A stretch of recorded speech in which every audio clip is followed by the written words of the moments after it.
ወዶችዬ የምወዳችሁ እንዴት አላችሁልን? በሌላ በቆንጆ ፊልም መተናል። ፊልሙን እንደምትወዱት እርግጠኛ ነኝ። ላይክ እና ሰብስክራይብ ማድረግ እንዳይረሳ። ለፍታችኋል ይገባችኋል የምትሉ ብቻ ደግሞ ቪዲዮቻችንን በVPN ማየት ትችላላችሁ። ወደ ቪዲዮ ፊልማችን ሲጀምር ቪ የተባለው ዋና ገጸ ባህሪያችን በጣም የሚወዳት ልጅ እዛው ፍለፊቱ ተገላ እሷን ማዳን ከብዶት እሱም ራሱን ስቶ እንመለከታለን። ታዲያ ያቺ የሞተችው ልጅ የሞተችበትን ምክንያት ለማወቅ ማንኛውንም ነገር ያደርግ ነበር። በዛ ሰዓት ቪ የተገኘው ከወንድሙ ፓት ጋር ነበር። ፓት በጣም መጥፎ ሰው ነው። ሰዎችን በመደብደብ የሚያምን አይነት ነበር።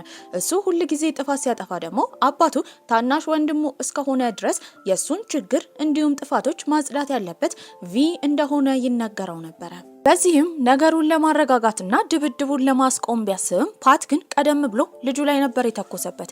የተደበደበው ሰውዬ እዛው ደም በደም ይሆናል። ታዲያ ይሄንን ጥፋቱን ማጽዳት ያለበት ደግሞ ቪ ነበረ። ያቺ የሞተችው ቢ የተባለችው የሚወዳት እህቱ የሞተችበትን ምክንያት ባናቅም እሷ ሁሌ ፒያኖ መጫወት ትወድ ነበር።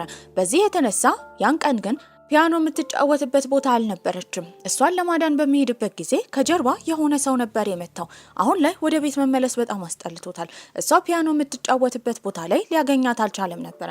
ያኔ ሌላኛው እህቱ ኔቲ ከመጣች በኋላ እሱን ለማማለልና የራሷ ለማድረግ እየሞከረች ነበር። ከዚህ የምንረዳው ቪ ከነኔቲ ጋር በደም አይዛመድም ነበር። ነገር ግን እዛ ቤት ልክ እንደ ልጅ ነበር ያደገው። የቤቱ አባወራ ናወን ሲባል 4 ልጆች ነበሩት። ከአራቱ መሃል በጣም አስቸጋሪው ትንሹ ቀበጡ ፓት ነበር። አሁንም የሚገኘው መጠጥ ቤትና ከሴቶች አጠገብ ነበር።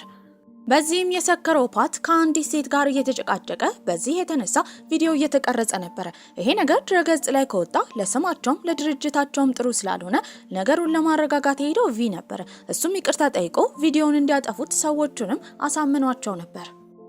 ፓት ግን እሱን ከማመስገን በቦክስ ከመታው በኋላ ነበር የሄደው። በቀጣይ ቀንም ወደ ቤት ቪ በተመለሰበት ጊዜ ፋብ የሚባለው የናኦን የመጀመሪያ ልጅ እሱን ጎትቶ ቲቪውን እንዲያይ የተነገረው ነበር። በዚህም የተነሳ ቲቪ ላይ መግለጫ እየተሰጠ ነው። ይህም ብሪ ስለተባለችው ስለሞተችው ሴት የቀብር ስነስርዓት የሚገልጽ ነበር። ታዲያ እሷን በድብቅ ቢቀብሯትም ይህንን መሞቷንና መቀበሯን የሚያሳየውን መረጃ ማን እንደለቀቀ ግራ ገብቷቸው ነበር። ታዲያ ናኦንም ይህንን ነገር እንዲያጣራ ቪን ነበር ያዘዘው። በመቀጠልም ጋዜጣዊ መግለጫ ለመግለጽ ነበር የሄደው። እዛ ላይም ብዙ ሰዎች ጋዜጠኞች ተሰብስበው ነበር። በዚህ ጊዜ ናኦን ያዘነ መስሎ እያለ ልጁ ብሪ በጣም ሱሰኛ እንደነበረች የሞተችው በእጽ አማካኝነት እንደሆነ ነበር የተናገረው። ይህንን የሰማው ቪ በጣም አዝኖ ነበር። እሷ እንደዚህ አይነት እጽ እንደምትወስዱ ላያውቅም። አባትየው ናኦን ያለውን ከማመን ይልቅ ጋዜጠኞቹ በጣም ብዙ ጥያቄ ያቀርቡ ጀመረ። ያኔ የተናደደው ፎብም ወደፊት ከመጣ በኋላ ከጋዜጠኞቹ ጋር ይደባደባል። ነገሩ ይባባስ ጀመረ። ታዲያ ብሪ የተቀበረችበት ቦታ አዲስ አበባ ያገኘው ቪ በካሜራ አማካኝነት በሚያይበት ጊዜ አንዲት ሴት ያንን የመቃብር ስፍራ ለመጎብኘት እንደመጣች ይደርስበታል። ይህንን በሰማበት ጊዜ ለአባቱ ናኦንም ያሳውቀዋል። ድርጅቱ ላይ ደግሞ ከባድ ችግር ተፈጥሮ ነበረ። ብዙ ሰዎች እንዳይከስሩ ብለው አክሲዮናቸውን ሸጠው ነበረ። ታዲያ ያንን አክሲዮን ደግሞ የገዛው ከውጭ የመጣ ድርጅት እንደሆነ ቪ እያስረዳ ነው። ዛሬም ትልቅ ስብሰባ እንደጠሩ ያሳውቀዋል። በዚህም አንድ ላይ ቤተሰቦች ተሰባስበው ወደ ድርጅቱ ነበር ያመሩት። ለረጅም ሰዓትም ያንን አክሲዮን የገዛውን ሰው እየጠበቁ ነበር። ያኔ አንዲት ቆንጅዬ ልጅ ትመጣለች። ቁርጥ ብሪን ትመስል ነበር። በዚህም ሁሉም ድርቅ ብለው ነበር የቀሩት። ማመንም ከብዷቸው ነበር። ታዲያ እሷም የአቶ ዴቪዝ ልጅ እንደሆነችና ከግሎባል ድርጅት እንደመጣች ትናገራለች። አክሲዮኑም ብዙውን ስለገዛች የዚህ ድርጅት ዋና ባለ አክሲዮን እንደሆነችም እየተናገረች ነበር። ይህንን ያየው ፎፕ ሞተች የተባለችው ብሪ ፊት ለፊቱ የቆመች ያህል ስለተሰማው እሷን ለመጉዳት ሁላ ፈልጎ ነበር። አቶ ናኦንም እንዲረጋጋ ይነግረዋል። ከዛ ሁሉ መሃል ግን ድርቅ ብሎ የቀረው ቪ ነበረ። በመቀጠልም በቅርቡ ድርጅቱ ልትመራ እንደምትችል ከዛ ባሻገርም የሞተችው መንታ እህቷ በእጽ እንዳልሞተች እርግጠኛ እንደሆነችና በቅርቡ እውነታውን ስታቅ እንደምታጋልጣቸውና እንደምትበቀላቸው ከመናገር ወደ ኋላ አላለችም ነበረ። ታዲያ ኬትሜን ከተናገረች በኋላ ከዛ ትወጣለች። ቤትም ገብታ ላሳደጋት አባቷ ደህና እንደሆነች የሚያሳይ መልእክት ልካለት ነበረ። ወደ ቢሮም ከገባች በኋላ አሻንጉሊት ይዛ እህቷን ለመጨረሻ ጊዜ ላከችላትን መልእክት እየተመለከተች ነበረ። በቅርቡ እንደሚገናኙ ነግራት ያን ምሽት ነበር እህቷ የሞተችባት። ኬት ማለት ሰዎች ከመቷት እጥፍ አድርጋ የምትማታ አይነት ሴት ነበረች። መንታ እህቷ ብሪ ግን ዝምተኛ ነበረች። ድሮ የበጎ አድራጎት ድርጅት ውስጥ በሚኖሩበት ጊዜ ሁሌ መጫወት የሚወዱት የድብብቆሽ ጨዋታ ነበረ። ያኔ ኬት አይኗን ጨፍና በነበረበት ጊዜ ብሪ ልትደበቅ ነበረ። ነገር ግን ያንኑ ቀን ኬት አይኗን ሳትገልጥ በበጎ አድራጎት ድርጅቱ አማካኝነት ብሪን ሊያሳድጋት የሚችል ሰው ስለተገኘ ለሌላ ሀብታም ሰው ተሰጥታባት ነበር። ከዛ ጊዜ በኋላ ተገናኝተው አያውቁም። ከቆይታዎች በኋላ ኬትም ወደ ውጭ ሀገር ሌሎች አሳዳጊ ቤተሰቦች ወስደው ነበር ያሳደጓት። ስለ ብሪ በጣም የተጨነቀውና ስለ መንታ እህቷ እያሰበ የነበረው ቪ ናኦንን ሄዶ ሲጠይቀው እሷ መንታ እህት እንዳላት እንዳላወቀ፣ ታዲያ ሚስቱ ሴት ልጅ እንዲኖራት በጣም ፈልጋ ስለነበረ ከበጎ አድራጎት ድርጅት ወስዳ ብሪን እንዳሳደገቻት ብቻ ነበር መረጃ የሰጠው። በዚህም ቪ የኬትን ማንነት ለማወቅ ይከታተላት ጀመረ። እየተከታተላት እንደሆነም በማወቅ ቀጥታ ወደ ስልኩ ደውላ መጥቶ አብሯት ቁጭ ብሎ እንዲያወራ ነበር የጋበዘችው። አክራፊዝ ለተባሉት ቤተሰቦች ለምን እንደሚሰራ ትጠይቀዋለች። ቤተሰቦቹ መጥፎ እንደሆኑ እንደሚያስታውቅ፣ በእርግጠኝነት ብሪ በህፃን አማካኝነት እንዳልሞተች ደናም እንደነበረች፣ ታዲያ እሱ እንደ ውሻ እዛ መልከስከሱን አቆሞ ከሷ ጋር ቢሰራ ጥሩ እንደሆነ ነበር የነገረችው። ምንም ሳይመልስላት ስልክ ነበር የተደወለለትም ከፓት ነበረ። ታዲያ አሁን ፓት ችግር ውስጥ ነው። በዚህም እየሮጠ ወዳለበት ሆቴል በሚሄድበት ጊዜ አብሯት ሊያድር ሴት ካስገባ በኋላ ልጅቷን ቅጥቅጥ አድርጓት ነበረ። ራሷንም ስታለች። ይህንን ችግር መቅረፍ የቪ ኃላፊነት ነበረ። በዚህም ፓት እንዲወጣ ነበር የነገረው። ተጣድፎ ፓት በሚወጣበት ጊዜ ግን እንደ ድንገት ከኪሱ የወደቀው የሆነ አደንዛዥ እጽ የሚመስል ብርጭቆ ነበረ። ያንን ብርጭቆ ደግሞ ብሪ የሞተች ቀን ቪ ተመልክቶት ነበረ። ታዲያ ፓት ከመደንገጡ የተነሳ ቶሎ አንስቶ ከዛ ይወጣል። ፓትም ከወጣ በኋላ ጓንቱን አድርጎ ቪ ነገሮችን ለማስተካከል እየሞከረ ነበር። በዚህም ልጅቷን አጣጥፎ ሻንጣ ውስጥ ከከተታት በኋላ ቀስ ብሎ ይወጣል። ሻንጣ ውስጥ እቃ ያለ ነበር የሚመስለው። ታዲያ በመቀጠል የሚሄደው ወደ መኪና ማቆሚያው ነበር። ልክ መኪናው ሲከታት ሲል ግን ልጅቷ ታቃስት ጀመረ። በዚህም ራሷን ስታ እንጂ አልሞተችም ነበር። ታዲያ ግን ምንም ማድረግ ስለማይችል ሻንጣውን መልሶ ከዘጋው በኋላ መኪና ውስጥ ነበር የከተታት። የናኦን ሚስት ወይዘሮ ፒም ስለ ብሪ ስትጠየቅ ምንም እንደማታውቅ ተናግራለች። ድርጅቱ ትልቅ ዝግጅት አዘጋጅቷል። የአክሲዮን ባለድርሻ እስከሆነች ድረስ ኬትም ወደ ቦታው ሄዳ ነበረ። ታዲያ እዛ ሁሉም ሲመለከቷት ተገርሟል። አብሶ ወንዶቹ እየተሳለቁባት ነበረ። ሴቶች ሄደው ማድ ቤት መቆየት እንዳለባቸው፣ እንደዚህ አይነት ቢዝነስ ጥልና ትግል የሚያስፈልገው ስለሆነ ለወንዶች ቦታ መስጠት እንዳለባቸው እየተናገሩ እየተሳለቁ ነበረ። ምንም አይነት ትኩረት መስጠት አልፈለገችም። ዛሬ ለአቶ ናኦን እና ለቤተሰቦች የምትሰጠው ስጦታ እንዳለ ትናገራለች። አቶ ናኦንም የመክፈቻ ንግግር ነበር ያደረገው። በዛ ጊዜ ፎፕ ማጠገቡ ነበረ። ንግግር ካደረጉ በኋላ እሷ ወደ መድረክ ትወጣለች። በዚህም ስትናገር የነበረው የድርጅቱ ባለ አክሲዮን እንደሆነች ነበረ። ነገር ግን ዋና ማጣራት የምትፈልገው ስለሟች እህቷ እንደሆነ ማሳወቃ ነበረ። በዚህም በቦታው በጣም ብዙ ጋዜጠኞች ስለነበሩ እና አቶ ናኦን ተደናግጠው ነበረ። ታዲያ አንድ ወረቀት ታሳያለች። እህቷ ተደብድባ መሞቱን የሚያሳይ ነበረ። በዚህም የተነሳ ጋዜጠኞች ይበልጥ ምርመራ ማድረግ ከፈለጉ ያንን ወረቀት መውሰድ እንደሚችሉ ነበር የተናገረችው። ፎፕም ድርጅታቸውንና እነሱን ለመበታተን እንደመጣች በማሰብ እዛው ሰው ፊት ነበር የገፈተራት። ነገር ግን በጋዜጠኞች እየተቀረጹ ነበረ። ምንም አልመሰላትም። ያኔ ቪ ይንበረከካል። በዚህም ቤተሰቡን ይቅርታ እንድታደርግለት እየጠየቃት ነበረ። በጣም ትናደዳለች። የሚገርመኝ ነገር እህቴ እንዳንተ አይነት ሴትን ጓደኛዬ ብላ መያዛ ነው። እንደምትረዳትም ማሰቧ ጅልነቷን ያሳያል። እንዲህ ከተናገረችም በኋላ ተናዳ ጥላቸው ነበር የወጣቸው። ታዲያ አሁን ድርጅቱ ላይ ከባድ ችግር እየተፈጠረ ስለሆነ በቀጣይ ቀን አቶ ናኦን የእሳቸውን መሪነት አስተላልፈው ለታላቅ ልጃቸው ለመስጠት እንደወሰኑ ይናገራሉ።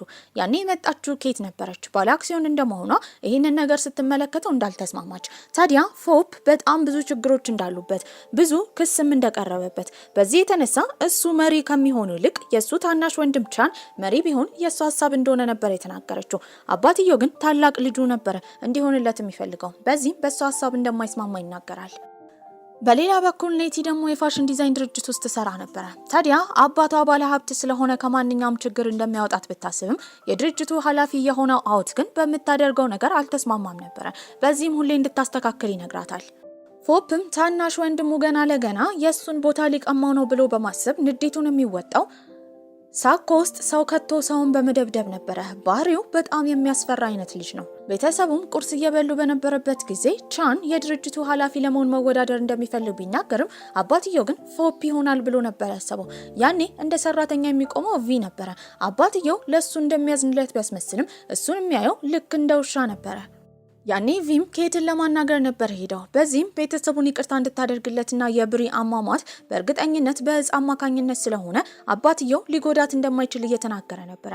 ኬት ግን እንደማታምነው ትናገራለች፣ ነገሩን በደንብ እንደምታጣራ። ታዲያ በሷ ማጣራት ጉዞ ላይ ግን ሊያስተጓጉላት የሚፈልግ ሰው ካለ ሁሉንም እንደምታስወግድ እሱንም ጨምሮ እንደሆነ ታስጠነቅቀዋለች። ታዲያ ፓትም ከዚህ ቀደም ጥቃት ያደረሰባት ቪ በሻንጣ ውስጥ የከተታትን ልጅ ወደ ሆስፒታል ወስዷት ነበረ። አባቷ በጣም ባለሀብት ስለሆነ ምርመራ እንዲደረግ አዞ ነበረ። ታዲያ ይህንን የሰማው ናኦንም ልጁን በጣም ስለሚወደው ፓትን እንዲረጋጋና ሁሉን ነገር እሱ እንደሚቆጣጠረው አሳውቆት ነበረ። ልጅቷ ሻንጣ ውስጥ ሆና ስትቃጥጥ የሰማው ቪ በጣም አዝኖላት ወደ ሆስፒታል የላካት እሱ ነበረ። ናኦንም ከፖሊስ ጋር በመሆን የልጅቷን አባት ለማግኘት ነበር የሄደው። አባትየው ምንም አይነት ገንዘብ እንደማይፈልግ ልጁን ያጠቃበትን ሰው ግን እንደሚከስ ነበር ሲናገር የነበረው። አባትየው ናኦን ደግሞ ከፖሊሶች ጋር ተባብሮ ይሰራ ነበረ። በዚህም ልጁ ተጠቂ እንደሆነ ይናገራል። ባይሆን ሻንጣውን ወደ መኪናው ሲከት ፓርኪንጉ አካባቢ ባለ ካሜራ አማካኝነት ቪ ስለታየ ፓት ምንም እንዳላጠፋና ቪ የተባለው የሱ ተላላኪ ልጅቷን እንደደበደባትና ሻንጣ ውስጥ እንደከተታት ነበረ አባትየው የራሱን ልጅ ለማውጣት ቪን ጥፋተኛ ያደረገው። በዚህም በከተማው እንዳለ ቪ ይፈለግ ጀመረ። በዚህም የተነሳ አባቱ እንደዚህ ስላደረገው ልቡ ተሰብሮ ነበረ። እርዳታ ለመጠየቅ የሄደው ኬት ጋር ነበረ። ኬት ግን በመጀመሪያ እይታ ብቻ ልታምነው አልፈለገችም ነበረ። በዚህም የተነሳ የአኩራ ቤተሰቦችን እንድትበቀል እንደሚረዳት ካላመነች ደግሞ ልትተኩስበት እንደምትችል በመናገር ሽጉጥ እጇ ላይ ነበር የሰጣት። በዚህም እሷ ትተኩሳለች። ነገር ግን አቅጣጫውን አዙራው ነበር የተኮሰችው። ልታምነውም ፈልጋ ነበረ። ታውቃለህ ግን ልትከዳኝ ብትሞክር መጨረሻ እንደቀረበ ማወቅ አለብህ። ታዲያ ቪ ያለ ጥፋቱ እየተወነጀለ እንደሆነ እያየችው እህቱ ናቲ ግን በጣም አዝናለት ነበረ። በዚህም አባቷ እንዲረዳው እየጠየቀችው ነው። አባትየው ናኦን ግን ልጆቹን እንደ ልጅ የሚያየው አራቱን ብቻ ነበረ።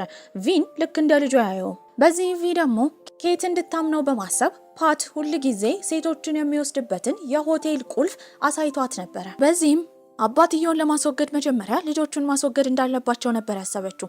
በመቀጠልም ቪ ኬት ጋር እርዳታ ጠይቆ እንደሄደ ናኦን ይሰማል። ይህንን የሰማ ፎፕ ራሱ ሊያስወግደው ቢፈልግም አባትየው ጊዜው አሁን እንዳልሆነ ነግሮት ነበረ።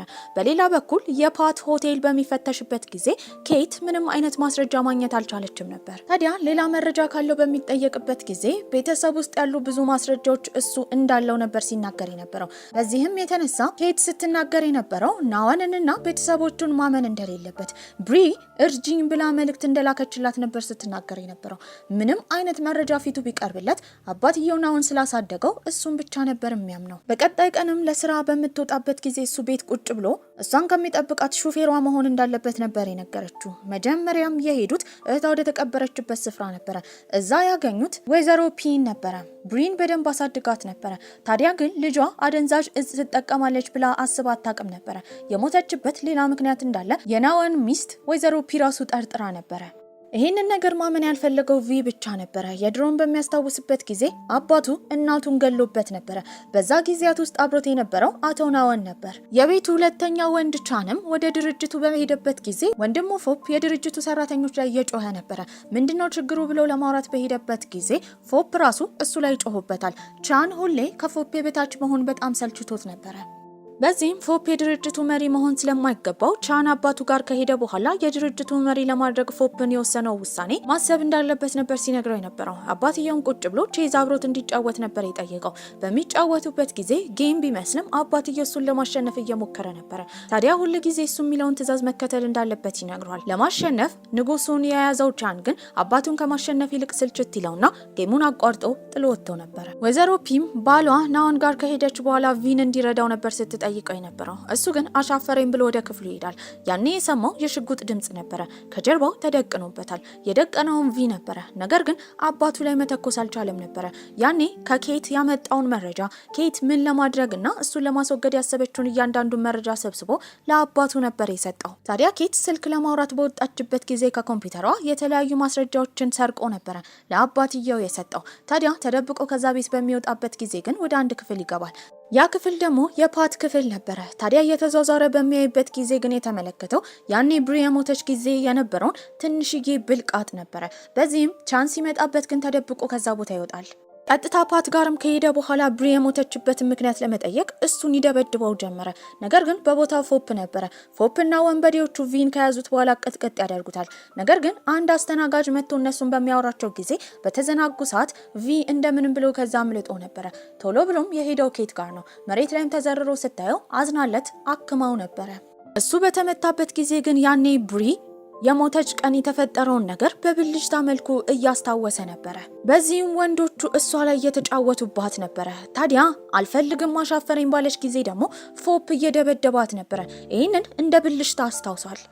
ልጆቹ ተደብድበው ወደ ቤት እንደገቡ የተመለከተው ናኦን ደግሞ ምን እንደተፈጠረ ይጠይቃል። ፎፕም ሲናገር የነበረው አሁን ቪን ማስወገጃ ጊዜ እንደሆነ ነበረ። አባትየው ግን ሊያስወግደው አልፈለገም። አሁንም ሊጠቀምበት ይፈልግ ነበረ። በዚህም ታናሽ ወንድሙን ፓት ፎፕ እንዲጠብቀው ነበር ያስጠነቀቀው። ኬትን በመቀጠል የብሪ የአእምሮ ሐኪም ጋር ነበረ ቪን ይዛው የሄደችው። በዚህም ድሮ ብሪ ላይ የመተኛ ችግር ነበረባት። ይህንን በሽታ ለመመርመር ደሟን እንደወሰደች፣ ነገር ግን ደሟ ውስጥ ያገኘችው አደንዛዥ እጽ እንደሆነ ዶክተሯ እየተናገረች ነው። ያኔ ቶሎ ብሎ የፓት ክፍል ውስጥ ያገኘውን ትንሽዬ ብልቃጥ ለዶክተሯ ነበር የሰጣት። እሷም እንዳየችው ስትናገር የነበረው በጣም ሀብታም ሰዎች የሚጠቀሙት እጽ እንደሆነ፣ ይህንን የሚጠቀሙት ሴቶችን ለመድፈር ወይም ጾታዊ ጥቃት ለማድረስ እንዲደነዝዙ ለማድረግ እንደሆነ ትናገራለች። እሱም ወዲያው የጠረጠረው ፓትን ነበረ። ነገር ግን ኬት ስትጠይቀው እውነቱን መናገር አልፈለገም። ኔቲም ድርጅት ውስጥ በምትሰራበት ጊዜ ችግር ሲያጋጥማት አሁንም እንድትስተካከል የሚያደርጋት የድርጅቱ መሪ የነበረው አዎት ነበረ። ፓትም ወደ ተለመደው ክፍል ቆንጅዬ ሴት ይዞ ከገባ በኋላ የሚያደርጉትን እያደረጉ እንደ ድንገት ወደ አልጋው በሚሄዱበት ጊዜ አንሶላው ላይ በደም ተጨማልቆ ነበረ። ጽሑፉም ትሞታለህ የሚል ነበረ። የሚጠጣው ውሃ ውስጥ ሁላ ሳይቀር የጥይት ቃላ ነበረበት። ይህንን ያቀነባበሩት እነ ቪ ነበሩ። ታዲያ ቪ ሲናገር የነበረው ትልቁን ግድግዳ ለመደርመስ ትንሽዬ ደካማ ቦታዋን ማግኘት እንዳለባት ነበር ሲነግራት የነበረው። በዚህም የሚወደውን ምግብ ትሰራለታለች። ደስ ብሎት በሚመገብበት ጊዜ ፊቷ ላይ ፈገግታ ይታይ ነበረ። ታዲያ አባቱ ጋርም ፈርቶ የሄደው ፓት እንዲረጋጋ አባቱ እየመከረው ነበረ። ታዲያ ግን አንድ ክፍል ውስጥ በገባበት ጊዜ በተደጋጋሚ የቪን ድምጽ እየሰማ ነበረ። ያኔ የባለስልጣኑ ልጅ ወይም ቪ በሻንጣ አድርጎ ወደ ሆስፒታል የወሰዳትን ልጅ እሱ እንደደበደባት እንዲሁም እንደደፈራት እየተናገረ ነበረ። በአካባቢው ግን ስልክ ብቻ ነበረ። ወደ ስልኩ ደውላ የነበረችው ኬት ስለነበረች ፓት ያወራውን እያንዳንዱን ነገር ድምጹን ቀርታው ነበረ። በዚህም የተነሳ ለባለስልጣን አባትየው ነበር የደረሰው። ነገር ግን ልጁ መዳን አልቻለችም ነበረ። ፓት በጣም ደብድቧት ነበር። ነገር ግን ወንጀሉን እንዳመነ የሚያሳየውን ድምጽ አባትየው ማግኘት ስለቻለ ለጋዜጠኞች አሰምቶ ነበር። ነገር ግን ፓት አልታሰረም። ከውጭም ከውስጥም የተለያዩ እርዳታዎችን አቶ ናኦን እየጠየቀ ልጁ እንዳይታሰር ለማድረግ እየሞከረ ነበረ። ድጋሚ ለሱ ወጥመድ ለማዘጋጀት ያሰበችው ኬት ዝግጅት ታዘጋጃለች። እዛ ላይም ፓትን ጋብዛው ነበረ። መሄድ ባይፈልግም አባቱ አስገድዶ እንዲሄድ ነግሮት ነበረ። ታዲያ ሌላኛው ወንድምየው ቻን ደግሞ የደወለላት ለኬት ነበረ። ከሷ ጋር አብሮ መስራት እንደሚፈልግና ትንሽ ጊዜ ብቻ እንድትሰጠው ነበር ያሳወቃት። ታዲያ ወደ ዝግጅቱን ፓት ከሄደ በኋላ ራሱን መቆጣጠር በጣም ከብዶት ነበረ። ያኔ ቪ ሊገለው ስለሚፈልግ እየተከተለው ነበረ። በሌላ በኩል ደግሞ ኬትን ብዙ ወንዶች ሊያግቷት እየሞከሩ ነበረ። ይደበድቧታልም። ያኔ በሰዓቱ ቪ ደርሶላት ሊያድናት ችሎ ነበረ። ፓትም ምንም አልሆነም ነበረ። ታዲያ ከወንድሙ ፎፕ ጋር እየሄደ እያለ ግን ለድርጅታቸው አንድ ሰውዬ ማናገር ነበረባቸው። በፎፕ ፋንታ ቻን ሰውየውን አናግሮት ከሱ ጋር ስምምነት ማድረግ ችሎ ነበረ። ታዲያ የእሱን ቦታ ሊቀማው ስለሆነ ፎፕ በጣም እየተናደደ ነበር። ፎፕ በተደጋጋሚ ችግር ስለሚያመጣ ድርጅት ውስጥ እሷንም ሊያስደበድባት ስለነበረ ቪዲዮ በማሳየት እሱ ከድርጅቱ እንዲወርድ ነበረ ሀሳብ ስታመጣ የነበረው። ይህንን ማስረጃ ብታቀርብም አቶ ናግወን የእያንዳንዱን የቦርድ ተሰብሳቢዎች ድብቅ እውነታቸውን ስለሚያውቅ ብቻ ከሱ መሸሽ ስለማይፈልጉ አሁንም እሱ ያመጣውን ሀሳብ ብቻ ነበር የሚደግፉት። በዚህም እንደ ሀሳብ ያመጣችው የእያንዳንዱ ባለሼሮችን የጀርባ ጥናት ለማድረግ ነበረ። ኬትን ለማገት እንደሞከረ አባትየው ናኦን በሰማበትም ጊዜ ልጁ ፎፕን በተደጋጋሚ ነበር የደበደበው። በሌላ በኩል ኬት ደግሞ ከቪ ጋር ነበረች። በዚህም የሷ እህት የዋህ እንደነበረች እሷ ግን ልክ እንደ እህቷ የዋህ እንዳልሆነች እያስጠነቀቀችው ነበረ። ኬትም ከቻን ጋር ሆና እያንዳንዱ የቦርድ ተሰብሳቢዎች ቻንን እንዲመርጡ ለማድረግ ሀሳባቸውን ለማስቀየር እየሞከረች ነበረ። ታዲያ የደስ ደስ ብለው ነቪ እየጠጡ በነበረበት ጊዜ አዎት በጣም ሰክሮ ስለነበረ እሱ እዛው ተኝቷል። ሁለቱ ብቻቸውን ሲቀሩ ሳያውቁት በመካከላቸው መሳሳብ ተፈጥሮ ነበረ። በቀጣይ ቀን ድርጅቱ ላይ ምርጫ እየተደረገ ነበረ። ቻንና ፎፕ እኩል ምርጫ ያገኛሉ። የመጨረሻ ምርጫ ማድረግ የነበረባት ኬት ነበረች።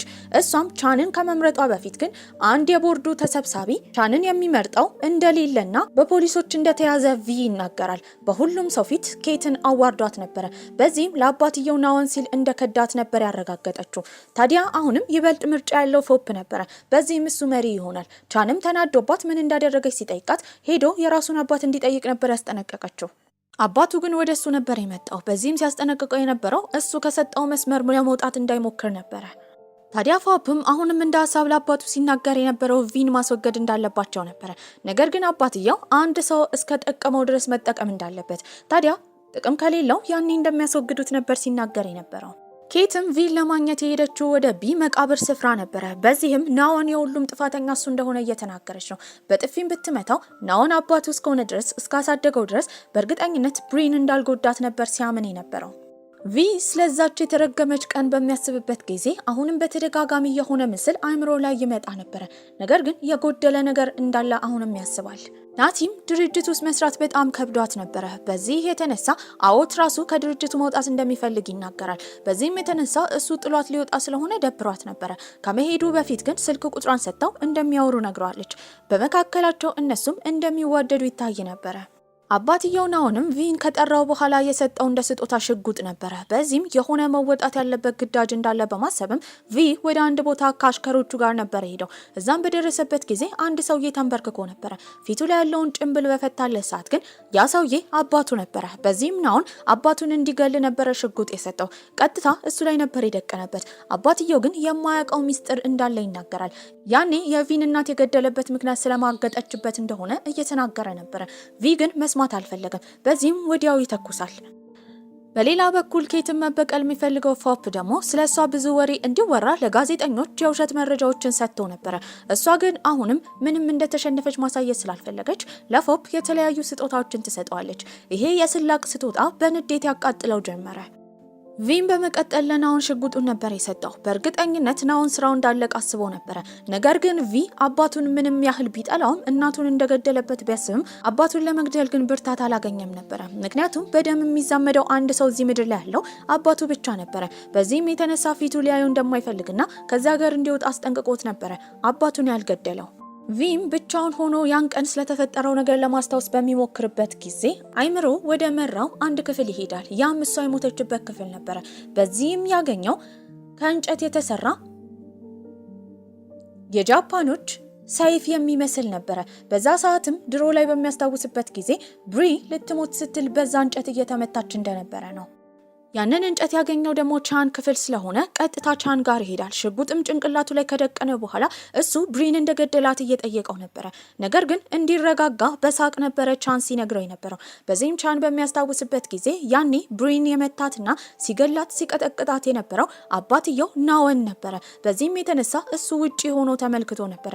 ታዲያ ወንድሞቹ እሷን እንዳልገደሏትና ናኦን እንደገደላት የሰማው ቪ ይሄንን ነገር ለመቀበል በጣም ከብዶት ነበረ። በዚህም ወደ አንድ ቦታ ብቻ ይሄዳል።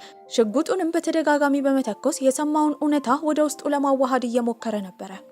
ኬትም ወይዘሮ ፒን ይዛት ወደ አንድ ክፍል ነበር የወሰደቻት። የአቶ ናኦን ሚስትም ወደ ክፍል ውስጥ በገባችበት ጊዜ አጭር ጸጉር ያላት ልጅ ትመለከታለች። ደንግጣም ወደ እሷ ስትጠጋ ሞታለች የተባለችው ብሪ አሁን ቁጭ ብላ ነበረ። ታዲያ ግን አይምሮዋ ላይ ከባድ ችግር ነበረ። በዚህም የተነሳ ኬት ብሪ ተወዳቸዋለች ብላ ያሰበችው ሰው ጋር ልታስተዋውቃት፣ ልታቀራርባትና የድሮ አይምሮዋን እንዲመለስ ለማድረግ እየሞከረች ነበረ። ኬትም ይሄንን ነገር ለወይዘሮ ፒ ስታማክራት በሀሳቡ ስለተስማማች ባሏ ናኦን ጋር ከሄደች በኋላ በካንሰር የተጠቃች ጓደኛ እንዳለቻት ለሷን ልትንከባከባት ስለምትፈልግ ለትንሽ ጊዜ ወደ አንድ ቦታ እንደምትሄድ ነበር የነገረችው። ናኦንም በመጠራጠር የት እንዴት እንደሆነ ከጠየቃት በኋላ ወዲያው ግን እንድትሄድ ፈቅዶላት ነበረ። እናትየውን ከዛ ጊዜ በኋላ ብሪን ትንከባከባት ጀመር። ቪም ሁሉንም እውነታ ቢያቅም ነገር ግን አቶ ናኦንን አሁን መጋፈጥ የማይቻል ስለሆነ ለትንሽ ጊዜ የሱን በደል ለመቋቋም ነበር ያሰበው። ህይወቱን ሙሉ የሱን በደል ሲቋቋመው ስለነበረ አልከበደውም ነበረ። ታዲያ ከሁለት ሰዎች ጋር ወደ አንድ ቦታ እንዲሄድ ነበረ አቶ ናኦን ያዘዘው። በዚህም እሺ ብሎ በሄደበት ጊዜ ሁለቱ ሰዎች ከጀርባ ነበር የተቀመጡት።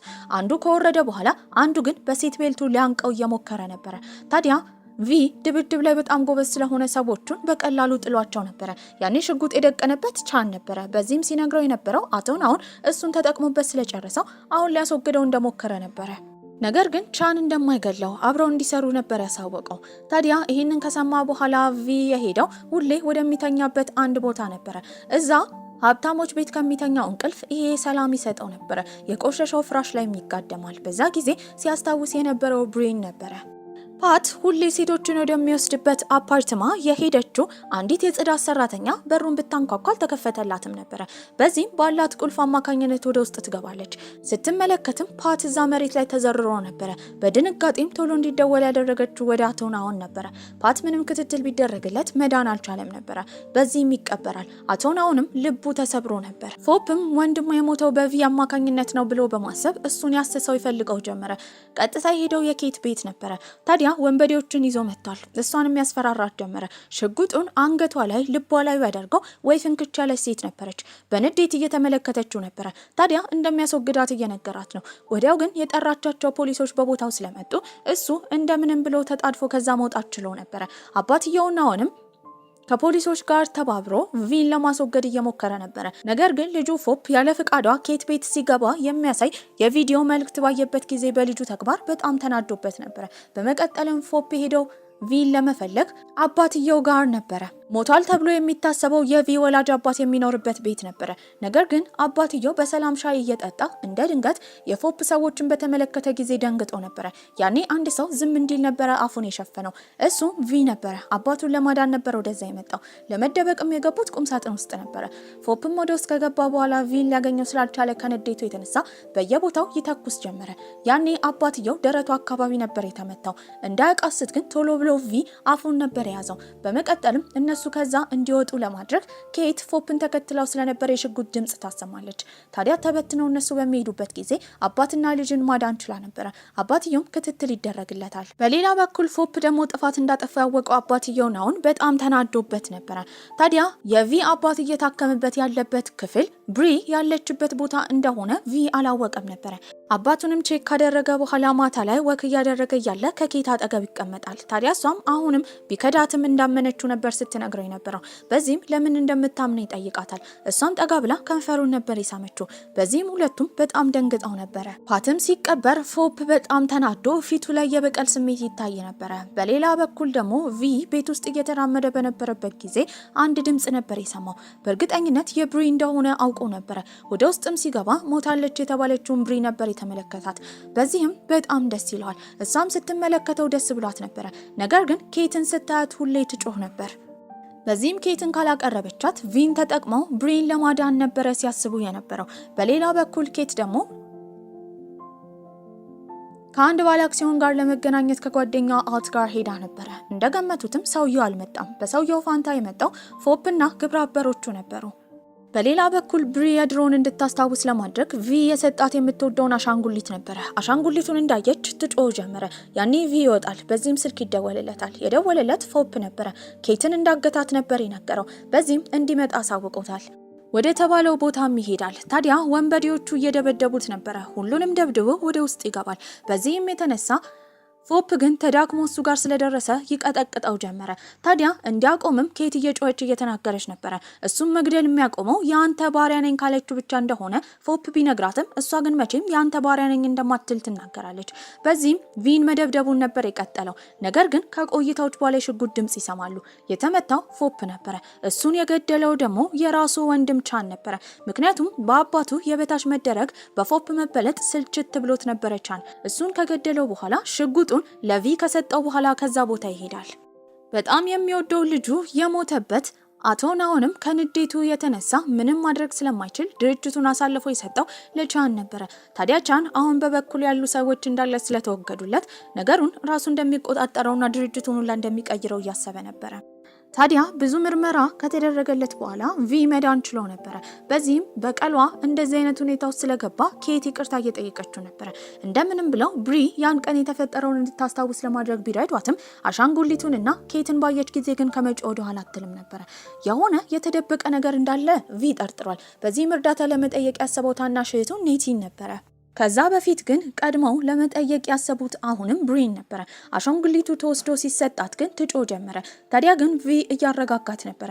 በዚህ አጋጣሚ ትናገራለች። በልጅነቷ የማደጎ ልጅ ሆና አቶ ናኦን ቤት ከገባች ጊዜ ጀምሮ ባልተገባ መልኩ ሲነካትና ጾታዊ ጥቃት ሲያደርስባት እንደነበረ ነበር የተናገረችው።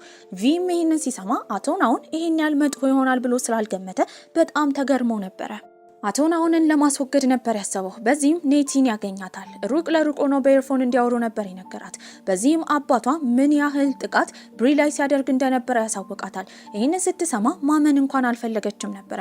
በዚህም የተነሳ ኔቲን ለማግኘት ቪ እንደተቀጣጠረ የሰማው ናኦል እሱን ሊያስወግደው ሰዎችን ቢልክም ቶሎ ብሎ ግን ቪ ከቦታው መጥፋት ችሎ ነበር። ኔቲም አባቷ ጋር ትሄዳለች። ታዲያ አባትየው ባልተገባ መልኩ ነበር ሲያቅፋትና ሲነካት የነበረው። ትጠረጥር ጀመረ። እርዳታ ለመጠየቅም የቀረ ወንድሟ ቻን ጋር ኔቲ ብትሄድም አወራሩ አኳኑ በጣም መጥፎ ነበር። በዚህም እሱ ስለ ድርጅቱ ብቻ ነበር የሚያስበው።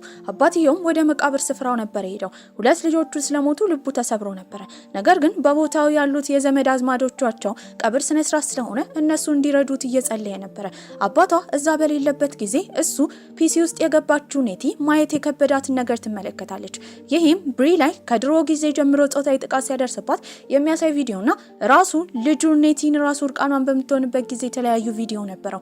አባቷ ባደረገው ነገር ደንግጣ ቶሎ ብላ ቪዲዮን ኮፒ ታደርጋለች። አባትየው ግን መመለስ ችሎ ነበር። ጠረጴዛ ስር ስለተደበቀች ግን አላያትም። ቪም ኬት ጋር በነበረበት ጊዜ አባቱ ከመኪና ነበር የወደቀው። ተወግቶ ነበር። ታዲያ ብዙ ደም ስለፈሰሰውም አባትየው መዳን አልቻለም ነበር። ያኔ ለቪ የደወለችለት ኔቲ ነበረች። እየሮጠችም ሄዳ ታቅፏለች። ቪዲዮንም ልሰጠው ችላ ነበር። ያንን ቪዲዮ በሚመለከቱበት ጊዜ አሰቃቂ ነገር ነበር የተመለከቱት። ታዲያ ለቪም እንዲገደል ናኦል ሰው አዞበት ነበር። ነገር ግን ከልጁ ጋር እንደምንም ብሎ ተደባድቦ እርዳታ መጠየቅ ችሎና ከዛ መዳን ችሎ ነበር። ታዲያ እሱም ራሱን ከሳተበት በተነሳበት ጊዜ ወዲያው ሲያስብ የነበረው ስለ እህቱ ኔቲና ስለ ብሪ ነበር። ስለነሱ በጣም ተጨንቋል። እርዳታ ለመጠየቅም ለቻን ነበር የደወለው። ቻን አሁን ድርጅቱ በሱ ስር ስለሆነ ከቪ ጋር ምንም መተባበር አልፈለገም ነበር። ባይሆን እሱ የሚያስበው ድርጅቱን እንዴት ልቀይርና እንዴት አባቴ ላስወግድ ብሎ ነበር። በመቀጠልም ለአባቱ ከደወለ በኋላ ቻን የተናገረው ፎፕን እሱ እንደገደለው ነበር። አባትየውም ይሄንን ሲሰማ በጣም ይናደዳል። አቶ ናኦልም በጣም ተናዶ በነበረበት ጊዜ ስልክ የተደወለለት ከቪ ነበረ። ቻንን መበቀል ስለፈለገ ቪ ለአባትየው የነገረው ልጁ ፎፕን የገደለው ቻን እንደሆነ ነበረ። በሌላ በኩል ቤተሰቦቿ የተበታተኑባት ኔቲ በጣም አዝና መጠጥ እየጠጣች ነበር። በዛ ግን ሊጠብቃት የመጣው አዎት ነበረ። ከድሮ ጀምሮ ስለሚወዳትም አሁንም ሊጠብቃት እንደሚችል ነበር ሲነግራት የነበረው። በሌላ በኩል አባትየው የሄደው ቻን ጋር ነበረ። ቻን አሁን ድርጅቱን ሙሉ ለሙሉ ስለወረሰ እንኳን ደስ አለህ እያለው ነበረ። ታዲያ አባትየውም እንዲጣጡ ውስኪውን ላቅርቦለት ነበረ። ለመጀመሪያ ጊዜ አባቱ ሲንከባከበውና ሲያደንቀው የተመለከተው ቻን በጣም ተገርሞ ነበረ። አሁንም ቀጥሎ ልጁ ቻንን ነበር ያቀፈው። አሁንም ቻን በጣም ተገርሟል። ወዲያው ግን ጀርባ አካባቢ ሲወጋ ነበር የተረዳው። አቶ ናኦልም እሱ እንደፈጠረው ከዚህ ድርጅትም ከዚህ ዓለምም ሊያስወግደው የሚችለው እሱ እንደሆነ በመናገር በተደጋጋሚ በስለት ይወጋው ጀመረ። ቻንም እዛው ነበር የሞተው። አቶ ናኦልም ባደረገው ነገር ትንሽ እንኳን አልተጸጸተም ነበር። የመጨረሻው ልጄ ሞተ ብሎ ለመናገርም ጋዜጣዊ መግለጫ ይሰጣል። አይኑ ላይም እንባ ለማፍጠር እየሞከረ ነበር። በሌላ በኩል ብሪን ለመንከባከብ ወይዘሮ ፒ አብራን ነበረች። ወይዘሮ ፒንም በሰላም ትጠራታለች። ቀጥላም ቪን አውቃው ነበረ። እሱ ብቻ አይደለም አሻንጉሊቱንም ኬትንም ስታይ እንደ ድሮ አትታመምም ነበረ። አሁን ጤንነቷ ሙሉ ለሙሉ ተመልሷል። ኬትም አባትየውን ለመዋረድ ካላት ሀሳብ ጋዜጣዊ መግለጫ ትሰጣለች። በዚህም የተለያዩ ምስክሮች እንደምታቀርብ ተነግራ ነበረ። ከዛ ባሻገርም ብሪን ሲደፍራት የሚያሳየውን ቪዲዮ ለሁሉም ጋዜጠኞች ታሳያለች። ወይዘሮ ፒም ከወጣች በኋላ ባሏ ምን ያህል ጥፋተኛ ሰው እንደሆነ ተናግራ ነበረ። ታዲያ ይህንን ጋዜጣዊ መግለጫ የሚመለከተው ናኦልም በጣም ተናዶ ነበረ። መጀመሪያ አካባቢ ያን ያህል ማስረጃ ስለሌለ እየሳቀ ነበረ። በመቀጠል ደግሞ የወጣችው ልጁ ኔቲ ነበረች። እሷ ላይም የማይሆን ነገር እንደሚያደርግባት ትናገራለች። በዛ ብቻ አላበቃም። ብሪም ጋዜጣዊ መግለጫ ትሰጥ ጀመረ። ምን ያህል ጥቃት ሲያደርግባት እንደነበረ ስለ ናኦል ትናገራለች። ያኔ ብቻውን እንደቀረ ያህል ነበር የተሰማው። ታዲያ ራሱን ለማጥፋት አስቧል። ነገር ግን ከማጥፋቱ በፊት ፖሊሶች ወደሱ ነበር የመጡት። ቪና ኬትም ወደ ውስጥ ይገባሉ። ታዲያ እሱ እስኪወድቅ ድረስ ስትጠብቅ እንደነበረ ኬት ትናገራለች። ናኦልም ምንም እንደማያፍር ነበር ሲናገር የነበረው። ከዛ በመቀጠልም ስለ ቪ የድሮ ህይወቱ ይናገር ጀመረ። ድሮ ላይ አባትየው ሚስትየው ላይ የማይሆን ጾታዊ ጥቃት ሲያደርስባት እንደነበረ፣ ሁለቱን አንድ ላይ ስለያዛቸው አባትየው እንደተናደደ፣ በዚህም ግን አባትየው ሚስቱን መግደል ሲያቅተው ራሱ አቶ ናኦል እሷን እንደገደላት፣ ነገር ግን እንዲከሰስ ያደረገው የሱን አባት እንደሆነ እውነታውን ተናግሮ ነበር። ታዲያ በመቀጠልም ሲናገር የነበረው ከብሪ ጋር የተለያዩ ግንኙነቶችን ሲያደርግ እንደነበረ በዚህም እንዳረገዘችበት ልጁን ግን አላስወርድም ስትለው እንደገደላት ሲገላት ግን እሱ እየደበደባት ሁለት ልጆቹን እንዲጫወቱባት እንዳደረገ በዚህም መጨረሻ ላይ ቀጥቅጦ እንደገደላት ይናገራል። ቪም በምላሹ ለአባትየው አስደንጋጭ ነገር ነበር የነገረው። በዚህም የተነሳ ፓትን በተለያዩ ነገሮች እየጠመጠመ የመጨረሻ ልጁን ራሱ አቶ ናኦን እንዲገለው እንዳደረገ ከዛ ባሻገር ፖፕና ሌላኛው ልጁ ቻን በመካከላቸው ጥል እንዲፈጠር ካደረገ በኋላ ቻን ፎፕን እንዲገለው እሱ እንዳደረገ ከዛ ባሻገርም ቻን ራሱ ፎፕን እንደገደለው በስልክ ለአባትየው ናኦን በመናገር የራሱን ልጅ እንዲገለው እንዳደረገ በዚህ ሁሉ መሃል ውስጥ እሱ እንደተበቀለው በቀሉን ግን ዝም ብሎ ውሻ መስሎ እዛ ቤት ውስጥ በመኖር እንዳደረገ ይህንን ያስተማረው ራሱ እንደሆነ ይነግረዋል። በዛ ሰዓት ቪ አቶ ናኦንን ቢገለው ደስታው ነበረ። ሞት ግን ለዚህ ሰውዬ እረፍት ነበረ። ወዲያው ፖሊሶችን ይጠራል። ታዲያ ከዚህ ቀደም አብሮ ሲሰራው የነበረው ፖሊስ ራሱ ናኦንን እንደማያውቀው ተናግሮ አሁን በቁጥጥር ስር እንዲውል አድርጎት ነበረ። በዚህም በቀሉ ሙሉ ለሙሉ አብቅቶለታል። ቪ ከዛ ቦታ ለመሄድ ወስኖ ነበረ። ኬት ግን ባይሄድ ደስታዋ ነበረ። እንዳይሄድ ብትጠይቆም እሱ ወስኖ ነበረ። እሱ ከሄደ በኋላ ልቧ ተሰብሯል። ነገር ግን እህቷን ይዛ ወደ ውጭ ሀገር ከሄደች በኋላ ከቆይታዎችም በኋላ አሁን ብሪ ሙሉ ጤንነት ላይ ትገኝ ነበረ። ከቆይታዎችም በኋላ አሁን ብሪ ሙሉ ጤንነት ላይ ትገኝ ነበረ። ታዲያ ብሪም አሁን ላይ ሙሉ ጤንነት ላይ ትገኝ ነበረ። ኬትም አንድ ቀን ላይ ከሆነ ካፌ በምትወጣበት ጊዜ ቪን ያየችው መስሏት ነበረ። ወዲያው ሲዘንብ የነበረው በረዶ ነበረ። ያ በረዶ በሀገሪቷ ውስጥ የፍቅር ምልክት እንደሆነ ስለምታቅ ስለሱ እያሰበች እያለ ከኋላ አንድ ሰው ነበር የነካት። እሱም ቪ ነበረ። በሌላ በኩል አቶ ናኦን ደግሞ የእድሜ ልክ እስራት ነበር የታሰረው። እስር ቤት ውስጥ ደግሞ ከሱ የበለጠ መጥፎ ሰዎች በጣም ያሰቃዩት ጀመረ። ይሄ ቆንጆ ፊልማችን እዚህ ላይ አብቅቷል። ደህና ቆዩልኝ። እስር ቤት ውስጥ ደግሞ ከሱ የበለጠ መጥፎ ሰዎች በጣም ያሰቃዩት ጀመረ። ይሄ ቆንጆ ፊልማችንም እዚህ ላይ አብቅቷል። ደህና ቆዩልኝ።